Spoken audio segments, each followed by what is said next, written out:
Welcome. Episode 33 now. Big double three of the Unfunded podcast. I'm Lachlan Jones, your host, professional triathlete with good friend. Lleyton Wall, also a professional triathlete. I kind of mumble-jumbled that one. Yeah. We are brought to you by Official Beer. Yeah. Get your hands on the GC Lager. GC Lagers. Like we said, it's getting into festive time, so cracking them open. It's been a weird week, hasn't it? Has it? Well, I mean, looking at these two, both of our weeks, it looks like it's been a very weird week. I know, we've kind of converted to people that we've, had questionable thoughts on. Yeah. If you actually kind of, for people that have been with us, sort of from the start, and because looking at both of these things that sort of we've done, like, I think us 10 months ago, you can almost say creased and cringed at ourselves. We would be hating it. Like us 10 months ago would hate ourselves right now. Maybe it's this social media game that we've come into. Yeah. I mean, I used to bag you out about the social media stuff, but I think it's corrupted me as well. Yeah. Yeah. So tell me about your week. What have you gotten up to? What have you done, you naughty boy? I went to a run club. I know. I don't think as bad as what you did, but yeah, okay, no. Okay, I'll tell you what type of run club it was. Have you heard of the Hello Sport podcast? Yeah, of course. Yeah, okay. So they're more like blokey bloke, talk about a bit of cricket and sports. That's their thing. Mm-hmm. So they're just like fat old. They're not old. They're like mid-30s, 40s. I was about to say they're not old. But they're just like, they're punters. They just have a crack, every day. Do a bit of running. It's just a bit of a piss take. Anyway, they had a run club on the Goldie. What was it called? A Goers Run Club or something like that. Right. Where was it? It was at Biscuit. So right on like hedges. Oh, okay. So like they did it proper. You know, cool. You got to, if you're doing a run club on the Goldie, it's got to be on hedges. I'm pretty sure that the first run club I ever saw was, what was that one? Mega Run. Mega Run Run Club. It was based at Mega Run HQ Biscuit. Right. And then we ran down 2.5K and back. So it was like proper. Yeah. But it was quite funny. They must have tried to hit the Gold Coast demographic because they brought some Hyrox influencer in and they were all there. There was, what was their name? I don't know. Some chick. Fair enough. Couldn't care less. Okay. Anyway, then so there was this little group of Hyroxers, about 5 of them running. And then there was just footy blokes. So I went with Joe because, we listen to it and whatever. It's just a bit of a piss take. But there was just 50 or 60 footy blokes in their footy tops, the Barraville Goannas and bullshit like that. So it was pretty funny. It wasn't like the run club demographic that you would think. Yeah.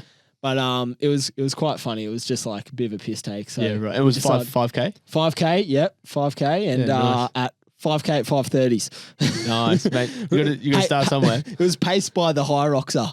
Yeah, okay. Cool. But there was blokes there in cricket kits and everything. It was just a piss take. It is almost like you got the Mad Monday crew out doing a 5K run. Exactly right. Yeah. Some of these blokes had never run 5K in their life. Yeah, they're gasping for air at the end of it. There was a bloke having a durry.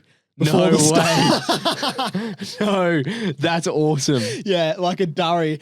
And we were running next to him. What time? Is this It started at 6 a.m. Oh, yeah. Jesus. So it's 6 He's well a.m. in character. Oh, yeah, mate. So there was some rough units there. Yeah, cool. It was funny as. He probably didn't go to sleep. He's probably fresh from the night before. Happy Allen was there as well. Oh, okay. So that's the kind of demographic you got there. Yeah, so that was the run club that I've turned up to. I haven't fully converted. That's probably the best one. Yeah, that's the best run club I've ever heard. Exactly. So I think it was a good show up. Beats all those hedges and actual mega run. Kind of tosser ones them. Yeah. But you still had to have the couple of Hyroxers with their shirts off. Well, you got to reach as much of the demographic as you possibly can. So it's funny because we definitely had. I think we had a specific episode or segment where we were shitbagging the Hyroxers and the run clubs. So we were literally going run clubs are this and that, and they're doing shit here. And to be fair, I think we always liked the community aspect, and people getting out there and getting fit. Yeah. The only part we didn't like was when they were giving misleading information on. Yeah, and selling shitty programs. Yeah, people going, which is fair. Where can sell you this program? You've just learned to run yourself. Yeah. You can't be selling that. You're running 440s. Yeah, but the rest are running 530. So this doesn't seem like it was anything like that. So that's a run club I can get around. So I'll be back at the next one if there's another one. Oh, it sounds all. I'll head there. That's awesome. Yeah, I did something a bit silly. Yeah, your weekend. I don't think I can actually look at you the same way. Yeah, see, it's something that I actually said it on the podcast. I think at the start again when we were talking about the Hyrox scene and the influencer scene, and I said, "Oh, look, I think I'd win it. I think I'd go there and win it." So I've gone and decided to put my money where my mouth is, and I've entered Melbourne Hyrox in 3 weeks' time. I can't believe it. I know. The game's gone, mate. Game's gone. Game's gone. Game is well and truly. It was so funny. So I entered on the Sunday night. So I'd actually had a couple beers and we were with some friends and my girlfriend and they're all going to do it. They're big as well. in the Hyrox scene. They're big Hyroxers. And so I was going there originally just to spectate, just to be there, a bit of a weekend. Anyway, they said to me you should enter. And I spoke about entering for a while. Yeah, they were geeing me up massively. And all of a sudden I've entered. And I'm not just entered, I've entered the pro category and I've put myself in the fastest category as well. So I've gone. Well, you got to do it. You've talked the talk. You have to walk the walk. Well, and you know what? I'm giving my obviously I couldn't let this interrupt my triathlon season. So I wasn't going to start doing Hyrox training, a month ago when you probably should start. If I'm going to do it, I probably should have started at least a month ago. Yeah. I've started this Monday and I've got 3 weeks. Okay. I've got 3 weeks and you got to taper off as well, surely, because you don't want DOMS going into this. I don't want DOMS, but at the same time, I need as much training as I can get. So I've really hurt myself here because we've obviously finished my last race in Tongyong last weekend, not the week. So, when this comes 2 weeks ago, I had a full week of being sick. Yeah. I lost about 8 kilos. I got down to 68 kilos, which I haven't been since I was about 15 years old. Light, weak, terribly sick. And now I've gone, all right, well, I've entered this. I need to try and get some weight back on, get some muscle back on. And I also need to not lose my run fitness because that is my strength here. Yep. Hopefully running around 3:10 pace while everybody else is running 3:40 pace. Yep. So yeah, I've thrown myself in the deep end. I've started my Hyrox training. I haven't told my coach about it. Hopefully she's not going to be too mad. The hybrid rock star. But yeah, I will be a hybrid rock star in 3 weeks' time. Okay. Will you be disappointed? What will you be disappointed with? Or will you not go in there and be disappointed if you get absolutely destroyed by the Hyroxers? Because you're in the pro category. Yeah. You've talked the talk. Yeah. You can't go in there and look stupid. That's probably the worst thing that you could do. And for the whole triathlon community is to get absolutely flogged. See, I don't know. I do personally feel like I'm in a win-win situation here where if I win and I look fucking awesome. Great. Because I've done this off 3 weeks of training, or I go in. Maybe it's a career move. Or I go in and I get my ass handed to me, and I could be like, "Oh, boys, I'm not a Hyroxer. I'm not a Hyroxer. This is just a bit of fun for me." Okay. So, but at the same time, I think I'm going to know very quick where I stand. Yeah, I think it'll be the first. So, what's the activities again? So I'm going to run a K, and then I'm going to go into a ski erg. Yep. So it's ski erg, sled push, sled pull, row. The row machine. And then I can't remember this last few orders, but then it's lunges, burpee broad jumps, the farmer's carry. Oh, yep. And then wall balls. I can't remember those last ones, the last four in order, but I know I end with the wall balls. And there's a 1K run in between each. So apparently it's about 8 to 9Ks all up of running, which I think I'm going to put, I'm going to probably put close to 2 to 3 minutes on them in that running. Yeah. It's just where probably close to 3 minutes in that all up. How much will I lose in the activities? Yeah. I will. How long? Yeah. You're going to lose some time in those activities. Yeah. There's some big boys, strong boys, throw around some weight. And I know that. Yeah. And I know that. I know I'm going to lose time there, but am I going to lose more time than what I gain in the run? How many minutes on average are the activities? Around 2 to 3. So it's comparative to the run, actually, or is it less than more 3 to 4? I think it's. I personally think it's less. There's only one activity that got close to 4 minutes. Okay. And a lot of these top guys are running 340s. Okay. 340s, so 350s. It's relative to the run to the exercise. Yeah. So if they put 30 seconds on you in the exercise, which could happen, you need to put 30 seconds back on the run, which could happen. So I think it actually is going to be pretty exciting. I do honestly think it's going to be Is there a live stream? Maybe. I think it's actually on Stan. Oh, that's big time. So no, actually, I think I might be on something else. I might be thinking about something else. Maybe. It could be. It could be. I don't know. I hope not. So you because- can add to the list professional triathlete and professional Hyroxer. So I've done After Melbourne, This is my year. my name's Lachlan Jones and I'm a professional Hyroxer. This is my year of kind of just going like doing some side quests here. I did a half marathon, which I've never done before, and Yep. that went pretty well. Professional runner now. Professional runner. So I've got a half marathon. I've got a 106 half marathon to my name. I've got a couple Australian podiums Medals. to my name in the triathlon, and then hopefully Australian Hyrox champ. Is it a Australian Championships? I don't this think Hyrox? so. I doubt okay. it. Oh, I mean, maybe. Melbourne one's pretty big, so I don't know if they have an Australian champs. Fuck, we'll find out. Honestly, I just threw my hat in the ring literally 2 days ago. Okay. I've done 2 We sessions. need more info. Lleyton, actually, we saw it quickly before we move on. Lleyton, I saw him at the coffee shop just before, and he's like, "How's the legs, big fella?" Grabbed me, and I nearly jumped out of my seat because I was like, "Do not touch my quads right now." They're Give them a little squeeze and you're oh, like, mate. Honestly, I have not experienced DOMS like this. Obviously, because I ended on the Sunday and I've proper panicked. I've gone Yeah. squats, weights, Yeah, I'm doing this, everything. and I'm so sore right now. Nah, Yeah. that's not fun. Anyway, like we've said, we've completely turned into the people that we said we never would, and we're completely corrupted right now. Yep. Anyway, we'll move on. Maybe Yep. next year we'll go back to straight 180 Yeah. triathletes. Maybe.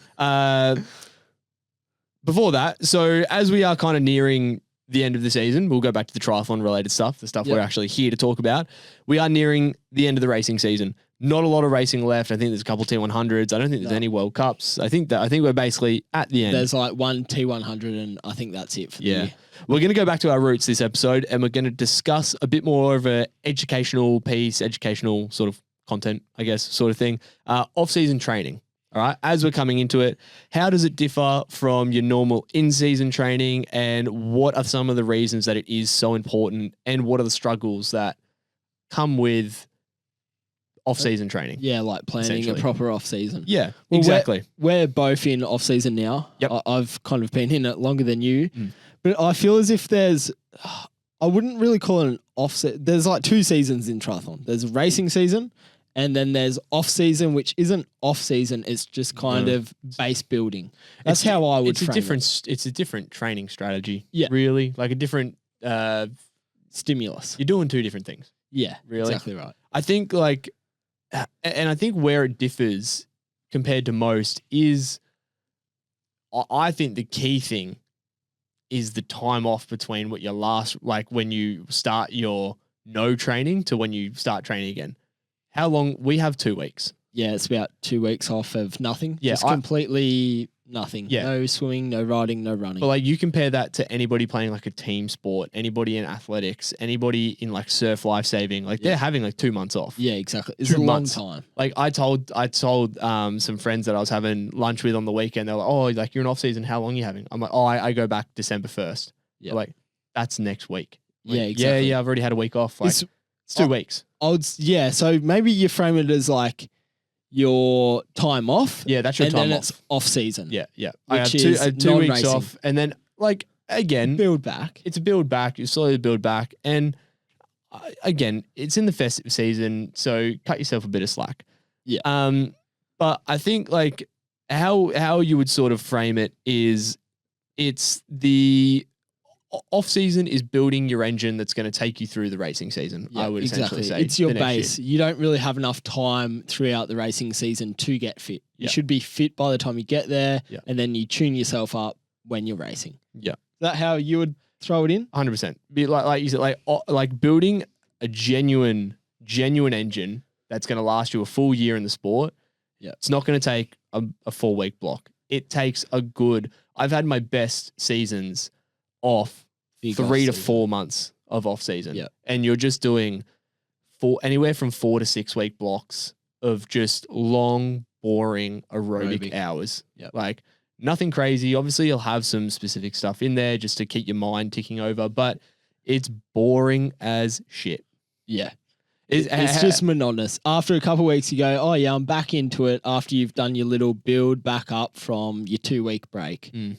You build back up and it kind of trickles away and you can still do a couple other things, but then the hours start to build. And then it's however many weeks of just big hours, boring hours. How do you personally tackle like an off season? Like what would an off season look for you me? personally? Like if we're going to go, like obviously we can give a broad description of what it is for everyone, but for you personally, what do you do in an off season that's might be different? Last year I kind of stopped racing late in the year. Yeah. Which kind of felt like I didn't have a big off season, which, I mean, I don't think that helped me throughout the year this year. I feel as if I kind of just petered off. When was your last race? Sorry. Last year. Yeah. Like September. Yeah. Okay. End of September. Yeah. So then it was like September, I got back from Europe in October, and then it was November, December, January, started racing at the start of Feb. Yeah. Which wasn't enough. It's tough for the Aussies. Yeah. Aussies and Kiwis have it tough, and we do have to come back a lot earlier. But then I feel as if I'm a bit weird because the last couple of seasons, it's been either racing late or injured in off season, which I think has actually benefited me where it's going cut your racing short and then it's unfortunately injured and then it's build back. And I think that slow build is obviously I've had 2 to 6 weeks off of like not much, and then it's build. But I think when I've got injured, it's been the best time to get injured because it's like, okay, stop, reset, and then it's a build back. And I think that's the build back and then not racing until February at least or March. Yeah. So it's just a long, slow build. And it's because of getting injured, I think it's taking slower. Like you take it a lot slower than what you would if you were straight back into it. And like you don't really have, well, you have your 2 weeks break. It's a forced slowdown. Yeah, it's a forced slowdown. Sometimes I think you might need that anyway to kind of be like, all right, look, there was clearly something going wrong. And you've spoken about like that on the podcast here. You were clearly doing something wrong. Clearly something wasn't like going right. Injuries don't just happen. I think that's a big thing that people got to realize is that you might be, whether it's consciously or subconsciously, injuries don't just happen. They don't unless you've fallen off your bike. Exactly. Unless it's something like that, a stress related injury or something that doesn't just happen. No, There's something, whether it's you're technically wrong, like your technique's wrong, you're overloading, there's stress in some part of the area, something is going wrong, and you need to look at the big picture and go, what is going wrong? And I think that's don't just go, I have bad luck. Yeah. No, you don't. I'm sorry. There is something that's going wrong. And I think that's probably, so you take that time to figure out what you've done wrong, and then it's okay, reassess with your coach and build back slow. It's just a slow peter back, like with everything. So I've been injured. This is when you're coming off an injury. Yeah. But even I think going into next year, it'll be take 2 weeks off, figure it out, and build it back as if not that you've been injured because you can have a higher volume when you come back. Yeah. But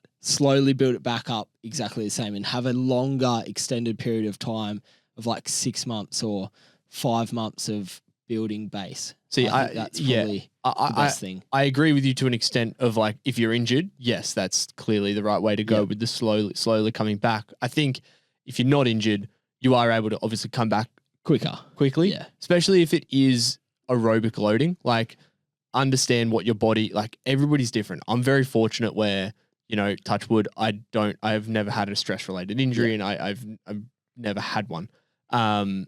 So like I can probably come back quicker than build it back. Other people. I've run consecutive 90-kilometer weeks for God knows how long, where some people can't do that. Yeah. And like you just got to know what works for you and what doesn't work for you. Exactly. I think like, and one thing that I've spoken about this on the podcast before that I love to do after sort of that 2-week block. And I think that 2 weeks completely off is so imperative. Like so imperative. I've had like seasons where I've come back from Europe or whatnot and I've come off highs and I've gone, I'm just buzzing off this. Like, I think when I won Hong Kong last year, came back and I was like, I don't want to stop. I just want to keep going. I'm on a roll right now. Like, let's go. And I had 1 week off. The second week I got told I could do bits and pieces. I basically trained like a 15-hour week, like bits and pieces, just because I was so eager to get into it. And I did kind of get to like February, March, and I was like, I'm tired now. Like, I've just gone 4 months of like big, and it was, again, perfect off season, but I was mentally tired. So like, even if you're physically ready, and I actually spoke to Aspen Anderson on the weekend about this, and she was mentally, like, she was wanting to come back. But her support staff around her actually said, no, take the time. You're having 2 weeks. You're having a full 2 weeks. I think she had 3 weeks. Like, it's going to be a big season the next year. especially as Aussies again. Yeah. So start racing don't so come early. back too early. Yeah. So off that, I love to use the off season to do a lot of testing. It's like that's something that I've loved. Yeah, you've done that for a couple of years. I've done that for a few years now, and I find it so beneficial. Takes the guesswork out of everything you do. So you obviously can't do testing straight away. Yep. So like I'll essentially come back, have 2 weeks completely off, more for my head than anything, and then come back in. And I'll probably do like a 4-week build block. Just again, when you do nothing for 2 weeks, it's hard. So a 4-week build block, probably get maybe close to like my peak Ks, have a week easy, and then I'll have another week where I come back, I'll do 1 week, and then the week after that is when I'll do all my testing. So it's about a 6-week4, build. 5, 6, and then that's sort of seventh week. That's when I'll start to do my testing, because you don't want to do your testing like when you're super unfit, because no point. The numbers are all inaccurate. So I love, and we do a lot of, for me, it's not really the VO2 max testing because that's not super important during an off season. I do a lot of sub threshold testing. So so your lactates. You're literally going from an aerobic jog to like we essentially go like, say my run one, for example, 8 5-minuters starting at 5-minute pace. The last one's at 3-minute pace. Okay. So you're going through a full range of paces, and you're finding the LT1 spike, the LT2 spike. You're finding your realistic aerobic zone. So I know when I'm on an aerobic ride, even I know that my heart rate can't get over a certain BPM. Yep. Because if I'm over that, I'm then in the tempo zone. And is that straight off all base aerobic training? You go into that testing session? Yeah. Or will you do a couple of little spikes within? I'll do some like sort of tempo threshold stuff, but it's nothing really. It's just to sort of semi-suppress the heart rate. Yeah. Really. So that I'm not going off a super fresh, and then all of a sudden my numbers are saying your aerobic zone is 150 heart rate. Well, no, it's just because I just had 2 weeks of doing nothing. That's why it's like that. So it's just to sort of get in the groove a little bit before you start doing your preseason testing. So I'll sort of do that, I guess, probably around like December time, like probably mid-December. I'll probably start trying to do that. And then I'll retest basically 2 months later. Then we'll retest, and then we have about another month before we start racing. I'm also a bit different. I don't know what your take is on this, and I specifically remember doing it this year, especially, and again, this is different for Australians, but not really worrying too much about any race-specific training. Like for me personally, I would usually say that my off-season training finishes around like March, April, and that's when I start to go into more race-specific stuff. Like still sort of dabble in a bit of race-specific stuff, but like not really hit it. The sport's European based. Yeah. Like, let's be real. The real racing, and to get points and to get like somewhere in you have to be performing over in Europe. Yeah. I sort of showed it this year. I got 2 Australian podiums, and then I went over to Europe and I didn't race too well. It did nothing for me. Yeah. Those 2 podiums at the start of the year didn't matter realistically. So, I would sort of suggest to anybody, it's such a long season. You don't want to be starting your super high-end anaerobic race-specific stuff in December, January. Yeah. It's tricky if you're a junior. Yeah, and there's selection races. And there's so many points that we get in Oceania. Like, I think now for next season, 2026, there's starting to be racing in March. Yeah. Mid-March, and then But then when a World Championships is in October, it's a long time. You can't sustain. Like people are like genuinely having to have mid-season breaks now where they're having a week off. Yeah. Because you can't start doing race-specific stuff in February, March and going all the way to October. Yeah, exactly. Because you're racing every month on the month pretty much? Yeah, probably. If there's people doing more, they're probably more than one race a month.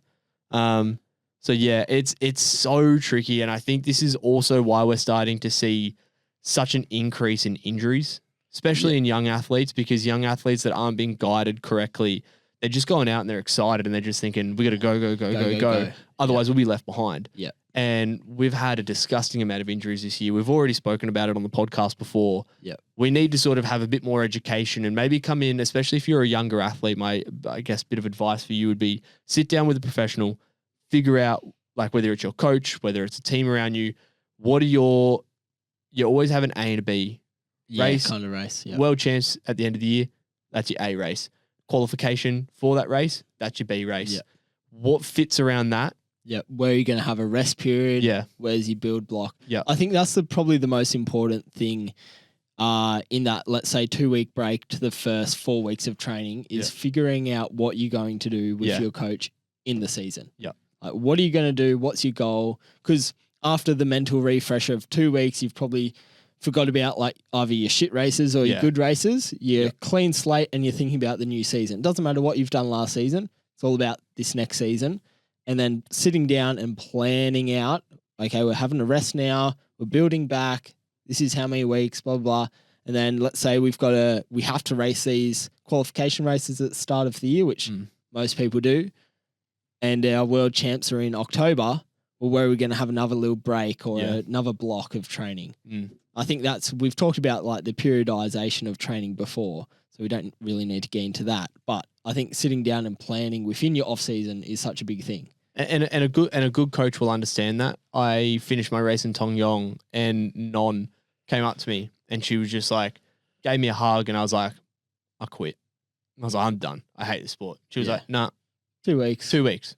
So that's all you're looking at. 2 weeks. 2 weeks off. I'll speak to you when you get back. Yeah. And I was like, all right, cool. Obviously you go home. You're not going to quit. No. You're going to keep going. You're going to keep going. Yeah, you're going to keep going. I'm going to get a couple more shit races in before I quit. But it's like, we'll sit down. You need more than, just that to quit. Exactly. So it's like, no, go have your 2 weeks. We'll sit down and then we'll plan the next year. Yeah. And then obviously we've got our end goals and like, it's coming up 3 years now. But like, where do we go from here? Yeah. All right. What can we do? What can't you do? I think another big thing that I sort of saw a lot of people doing is too bigger blocks into racing. So like I know a couple of the juniors who decided not to go overseas. They sort of finished because the last race is really April time. Yeah.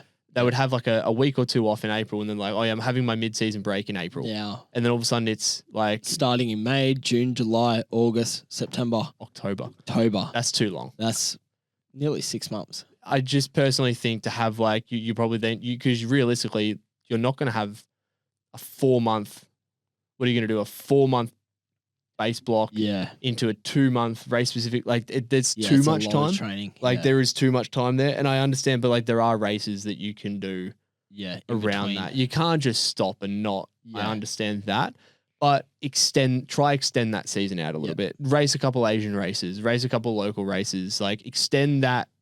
Yeah, racing sort block out, then have your break and then go again. Maybe around like June, July time. And then I think, because that's when I've always had my off-season break. I usually have my off-season break over in Europe and then I'll sort of have a second half to my European stint. Yeah, you kind of, you've been over to Europe. That's kind of within your program or for the last however many years. Yeah. You kind of finish that Australian season, don't you? And then have like a break for a week and then you head over to Europe, do you? No, I actually, I continue on that block into my first couple European races. So the last couple of years I've sort of gone over to Europe, either raced sort of straight away or I'll do like a race on the way, whether it's over in Asia. Or over in, we went to Uzbekistan like a couple of years ago. So something on the way, couple races just like to keep the momentum from the Australian season and then have a break over there.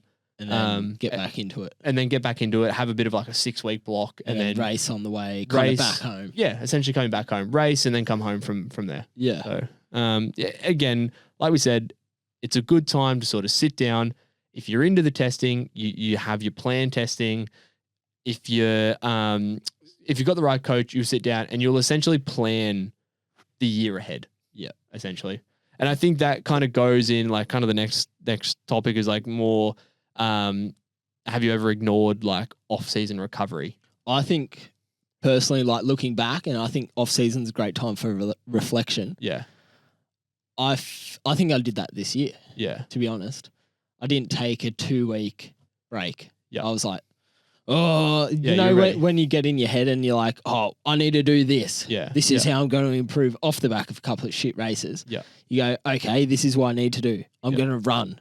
Yeah. And I just ran and ran myself into the ground. Yeah. Pretty much. I also think like and I mean, like, we're not going to lie, everybody's the same. Yeah. They go off season, let's go party. Well, We're like, nobody's kidding themselves here. Like, we're professional athletes, and I can tell you right now, every single countryman, every single person from every single country, they're doing the same thing. They're on the dance floor. They're drinking a few too many vodka Red Bulls and too many GC lagers. Too many GC lagers, and you got about 2 to 3 weeks of that, and then I think you go, fuck that, I'm done. I'm not partying anymore. I'm back into training, and you rush back in because you're like, you've kind of had this huge high of parties, and you're like, it's not all it's cracked up to be. After it's pretty shit. 3 weeks, I'm hungover, I'm tired, I've got no money. Bang, let's go back into training, and then you sort of rush back into it. Yeah. Like, it's not a race in the off season to get back into it. I agree. It's not a race. Listen, if you want to, like, trust me, like we've just said, we're the first people to put our hand up and say we love a party. Yeah, we will. Like, don't feel guilty about going out. About going out, beers, having a bit of fun. Let your hair down. You're human. You're allowed to be human. Even though you're professional athletes, you can be human. 100%. I think you need to do that. Yeah. Otherwise, as you said, you probably get to February when you need to be locked in and racing. You go, a couple of boys. What was that? Couple of boys are going out for beers. Barely Pab, just I'll go out. Like, Fine. it's like not the time or the place to go. Yeah, exactly. Have your fun that you need to have. Pick and choose your times. Lock in when you need to lock in. Have your fun when you're allowed to have your fun. Yeah. All right. Exactly. Any successful athlete will say that. Like, I don't. We're gonna cut the bullshit of like. Yeah, professional mindset all the time, locked in 24/7, because it just doesn't. It doesn't work. It doesn't. Especially as we can probably agree as mid 20-year-old males. Yeah. You need to go have a few beers with the boys. If I had a wife and 100%. Kid at home, it'd be very different. Very different. Yeah, like, I would understand there's different responsibilities. You're a grown up. Like, what are you doing at the club? Yeah, exactly. But like, we don't have that. No. So let loose so that when the time comes, when, sort of end of December, it's also Christmas and New Year's. Like, everything goes on. Yeah, exactly. So I sort of give myself around like to mid-Jan, and then from mid-Jan on, it's like, it's kind of like switches. We're in the business time. Yeah, we're in the business then. Yeah. That being said, I don't want people thinking we go out and party every single weekend, because we don't. I actually, I don't think we have yet. No, we haven't. We haven't done anything all year. We actually haven't really done anything all year. So we've been boring as. We have been. But we basically are acting like we've got a wife and kid at home. No, fucking hell. Oh, God, it's changed. Oh, we'll have to fix that. We'll go out this weekend. Fine. Bugger. You twisted my arm. Damn. That GC lager right now looks good. No. We're locked in. I've got Hyrox training. But yeah, I think that's the big thing. Listen to your body. Yeah, when you need that time off, have that time off. And you might need it. You might want to keep training after your season, and it might be a good thing to finish training, keep training for a couple of weeks after you finish your race block to get to an appropriate time to have a break and have 2 weeks off and then build back from there. I also like to, because obviously off-season training can be very boring. Like, it's very long and just sort of aerobic. Yeah. Include some different things. Like, go for a mountain bike ride instead. Like, play a game of golf. Yeah, literally, we were just sitting at coffee then planning our golf day. It's okay to just go and do some. It's still active recovery. Yeah, like it's go for the ocean swims that you want to go. Like, you don't have to be in the pool at 5 a.m. In saying that, for a swim. I've just sort of said that it is. We are very much just talking about Aussies here. Because you think about what Europe's in right now, they're in the snow. They're in winter. Go for a ski. Cross country ski. Go for a ski. That would be great. I've actually seen a couple. I think it was Kindell. What is his first name? The Austrian. The Austrian. He's a World Series Austrian. Okay. You should know him. I haven't picked him yet, so yeah. He essentially said like, almost time for the skis to come back out. I thought that's very different for us. Like, I went for a surf the other day. I guess that's exactly. our version that's of that. version of it. Yeah. So do something else. Like, do something you don't usually get to do. A bit of mental recovery. A bit of something different for the body. Yeah. So catch up with your mates that might not be as involved in triathlon. Like, I think that's also a good little tip. Surround yourself with, like, let's say your mates from school or your mates from uni that aren't involved in triathlon, because it is really refreshing to have your 2 weeks off and talk to people who aren't involved. I don't think we've really seen each other besides doing the podcast, to be honest. I think that's such an important... Just like surround yourself with other people that really don't give a shit about triathlon. No, they don't. Because it's not the end of like the world. I think that's also a very good way of not having your whole identity be a this. triathlete. Yeah. Because we've seen it with some of our close friends. Their whole identity is triathlon. Their friend group's triathlon. All they do is triathlon, and they really, really struggle to detach themselves from that when that's no longer an option. Exactly. If it's whether they've just, they're struggling to sort of accept that they have to retire from the sport or move on from the sport, or if they're injured and they're really struggling to know what to do with themselves. Because all my friends are triathletes. Like, so if they're all training, then I can't, then what am I meant to be doing? Because it's such a big social for us. Like, we do enjoy going out and riding with the boys and girls. Yeah. So it's fun. And I think we're both very fortunate where, like, it's not like we're trying to say we've got all these friends, but like we have friends outside of sport. What we do. So like you can kind of go and like talk to them just about the footy or anything, whatever. Like, other interests. And I think that's super imperative. And I think that's super important to not get so mentally consumed with the pressures of the sport, because what I have to do, and God, it is so easy. It is so easy. And do you think you've done that before? Like, I fell victim 100%. I actually had this conversation with my girlfriend Paige after Tong Yong, and I think it was the first time where I'd become so solely consumed with the triathlon. And I think coming back from Europe, it was the first year where I spent all my time in Europe with a triathlon squad in a triathlon household, and then I came back and I moved into this new performance squad with all triathletes. And because I was doing really well and I was progressing really quickly, I didn't really hang out with any of my other schoolmates or like my mates from sort of outside the sport. And I finished triathlon. I like had a bad race in Tong Yong, and I just felt like, and it was it was the wording. Even like Paige sort of brought it up to me where she said, "You're not saying like that was a bad race. You're not saying the race was shit. You're saying you're shit." And like that, you can't be describing yourself like that. Like that's a horrible way. Like just because you had a bad race does not mean you're a bad person. Like almost getting the physical, your physical ability is so consumed with how you then perceive yourself. Yeah. So I think again, splitting the two. Yep. You aren't your triathlon career. Your triathlon. You are a separate identity. Yeah. You are this whole sort of ecosystem of.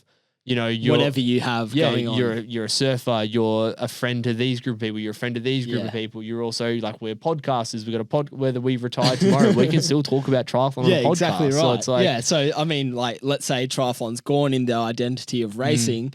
You're a podcaster. Yeah, exactly. I still can coach it. I actually thought that yesterday with this is kind of off topic, but like with Aaron, like around we were just having a laugh and we're talking about Jack. And Aaron goes, "Jack, you getting flogged by two old blokes." Yeah. I said, "You're old when you have a podcast, don't you, Aaron?" Mate, you are 22. I'm 23, yeah. But like he's 17 and Aaron's however old, 36. Yeah. But he threw me in the old dog category. But God, that's scary. I don't want to be in the old dog category. Yeah, having something like other than just triathlon to identify yourself with. And I do not expect any 17-year-old to get that. Like we are 23 and 25. We're a bit older. This is I've only been doing triathlon as a job for 2 years now. Like it wasn't until I sort of was 23 where I was able to put the tools down and I sort of found out other ways to make money. Yeah. Figure out other ways to make money. Because like at the end of the day, money makes the world go round. You need money to do the sport. If you want to do the sport the best you can, you want to not have to focus on working for, other people. Someone else. Exactly. Another thing here, which people may or may not, I guess, like battle with, is your nutrition and recovery. What do you think about that in your off season? Because I firmly believe, like doing it as a studying dietetics, I think people will completely change what they do and what they eat between season and off season. I honestly am the worst person to ask about this because I eat whatever's in front of me. I don't. For me, it's very much same. I'm doing the training. The amount that I don't actually look at like I'm not weighing anything. I'm not getting a certain amount of calories. I'm just going. Where's my protein source? Where's my carb source? Where's my good fats? Get a source of fiber in. And get it all in a plate. Get it all in one plate. Macros, I got breakfast, lunch, dinner, and I snack when I'm hungry. Everything in between. Yeah, For me, that's it. I totally agree. I thought that would just be a point. Honestly, don't people. think people, especially in this sport, realize how many calories you are burning. Yeah. Like, there's honestly days, and you'll know, if we have a big 6-hour day, you almost can't physically get in the amount of calories that you've burnt. So that when you have an easy day, don't go, I've had an easy day, I can't eat that much, because you need to catch up from the days where you trained more, where you burnt more than what you consumed. Yeah. So like, if you're hungry, fucking eat. Yeah. Even if you're not hungry, sometimes eat. Exactly. Like, I honestly, I'll have a big bowl of dinner, and then before I go to bed, I'll either have a yogurt bowl, like a protein yogurt bowl. I might not be hungry, but it's just to get a little top up of protein in before bed, or I'll have a protein shake. Yeah. Just to get an extra top up. Like, you just need the calories. Do you go into off season or coming out of off season because obviously over time we're going to like get into, let's say, race weight. Like you kind of just naturally will deplete yourself and like lose a bit of weight. Yeah. You've lost a lot being sick. Yeah.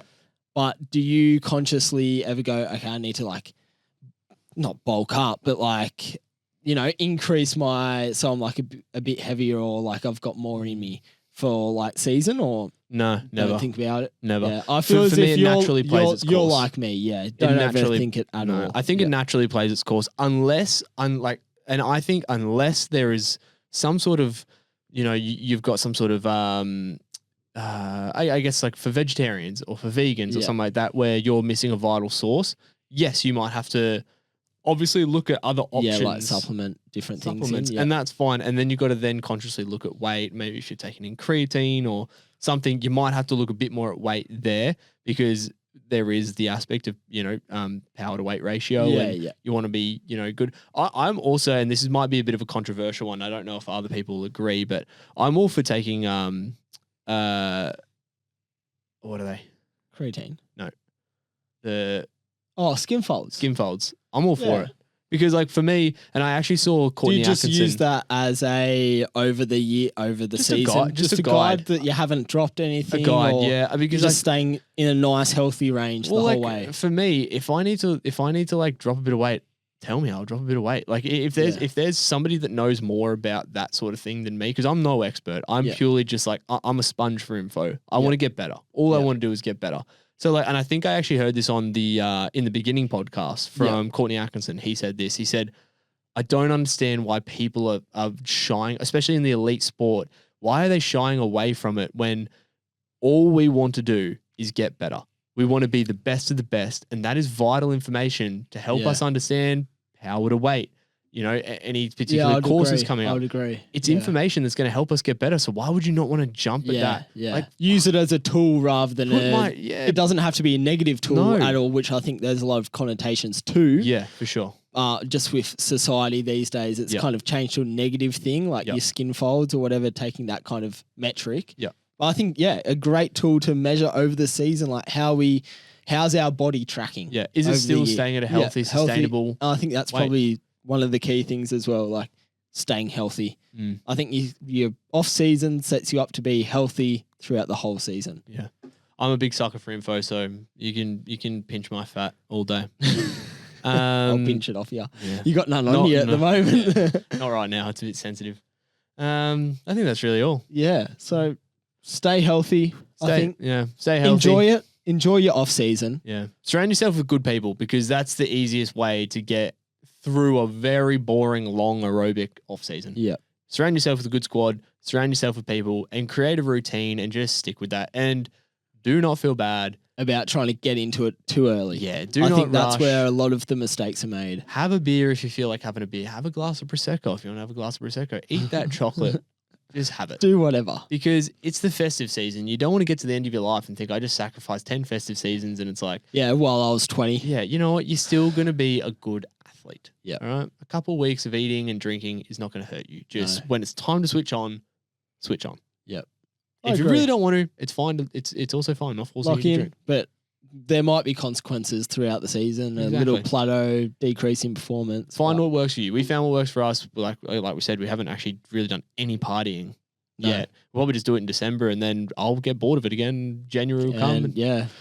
We are getting old. When I actually thought that the other day. I was like, damn, we are like starting to get to that age where it's like, like I remember when off season came, like we'd had that 2 weeks off. It was like 3 nights a week. We'd be like, I'd be so tired. I don't coming think back. it was, I never did 3 nights a week, but definitely did. It was always, hey, barbecue this weekend. Barbecue at my place, which turned into a bender. Well, we haven't done that yet, and I honestly don't really have much interest. But maybe we do a golf day. You see, we're doing we're doing dad stuff now. God, fuck it. Alrighty, well, thank you very That's much our for take. listening. Yeah, that's our take on off season. Take it or leave it. Hopefully you might have learned some stuff. We do like coming and sharing our sort of 2 cents and a bit of knowledge that we've got. So yeah, love us or hate us. That's our jam. Alrighty, well, that's all. Episode 33 of the Unfunded podcast. If you want to follow us, we are the Unfunded Pod. Or if you want to send us an email, we are theunfundedpod@gmail.com. We'd love to hear from you. I don't know if anyone even checks that email. I don't actually. We're just going to keep saying it. Hopefully Ziggy gets the email. Yeah, Someone. Alrighty. Well, have a good weekend. And thanks for listening. we love you. Ooh, bye.